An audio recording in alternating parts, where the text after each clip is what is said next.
Трите най-призрачни места на Земята. Ще се осмелиш ли да посетиш номер 1? Номер 3. Санаториум, Уейвърли Хилс, в Америка. Някога била туберкулозна болница, но се казва, че тук са умрели хиляди хора. Сега изоставени, много твърдят, че са виждали видения и са чували необясними гласове. Преместващите се сенки и плачат през нощта са само някои от преживяванията, за които съобщават посетителите. Достатъчно е, за те побият тръпки номер 2, замък Бран в Румъния. Известен също като замъка на Дракула, това място е пълно с легенди за вампири и зли духове.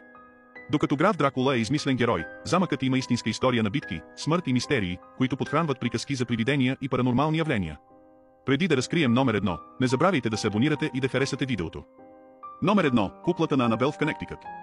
Тази кукла, която е вдъхновила известната поредица от ужасяващи филми, се казва, че е обладана от духа на малко момиче. Съхранявана в експозиция в музея на окултизма на Уорън, много твърдят, че куклата е отговорна за серия от паранормални събития и проклятия. Ще се осмелиш ли да я погледнеш в очите?